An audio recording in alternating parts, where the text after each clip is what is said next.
What's the definition of comedy? Thinkers and philosophers from Plato and Aristotle to Hobbes, Freud, and beyond, including anyone misguided enough to try to explain a joke, have pondered it, and no one has settled it. You're lucky you found this video to sort it out. To define comedy, you should first ask why it seems comedy defies definition. The answer's simple. Comedy is the defiance of definition because definitions sometimes need defiance. Consider definition itself. When we define, we use language to set borders around a thing that we've perceived in the whirling chaos of existence. We say what the thing means and fit that in a system of meanings. Chaos becomes cosmos.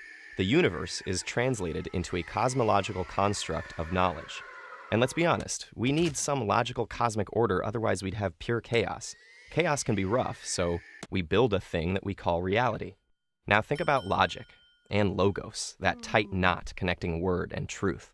And let's jump back to thinking about what's funny, because some people say it's real simple. Truth is funny. It's funny because it's true. But that's simplistic. Plenty of lies are funny. Comedic fiction can be funny. Made-up nonsense gibberish is frequently hilarious. For instance, florp, hysterical. And plenty of truths aren't funny. 2 + 2 truly equals 4, but I'm not laughing just because that's the case. You can tell a true anecdote, but your date may not laugh. So why are some untruths and only some truths funny? How do these laughable truths and untruths relate to that capital T truth, the cosmological reality of facts and definitions? And what makes any of them funny?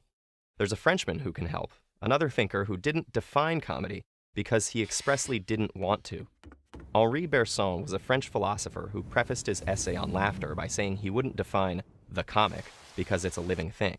He argued laughter has a social function, to destroy mechanical inelasticity in people's attitudes and behavior. Someone doing the same thing over and over, or building up a false image of himself and the world, or not adapting to reality by just noticing the banana peel on the ground. This is automatism, ignorance of one's own mindless rigidity, and it's dangerous, but also laughable, and comic ridicule helps correct it. The comic is a kinetic vital force, or élan vital, that helps us adapt. Bergson elaborates on this idea to study what's funny about all sorts of things. But let's stay on this. At the base of this concept of comedy is contradiction between vital, adaptive humanity and dehumanized automatism.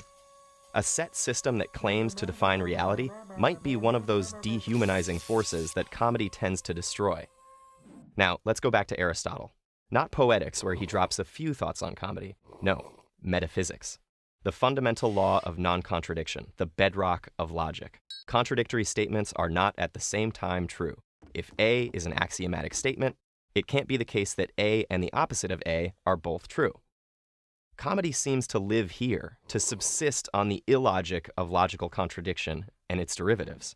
We laugh when the order we project on the world is disrupted and disproven, like when the way we all act contradicts truths we don't like talking about, or when strange observations we all make in the silent darkness of private thought are dragged into public by a good stand-up. And when cats play piano, because cats that are also somehow humans disrupt our reality. So we don't just laugh at truth, we laugh at the pleasurable, edifying revelation of flaws, incongruities, overlaps, and outright conflicts in the supposedly ordered system of truths we use to define the world and ourselves.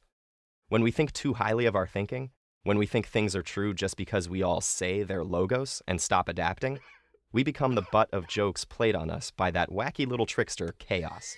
Comedy conveys that destructive, instructive playfulness, but has no logical definition because it acts upon our logic, paralogically, from outside its finite borders. Far from having a definite definition, it has an infinite infinition. And the infinition of comedy is that anything can be mined for comedy. Thus, all definitions of reality, especially those that claim to be universal, logical, cosmic, capital T truth, become laughable.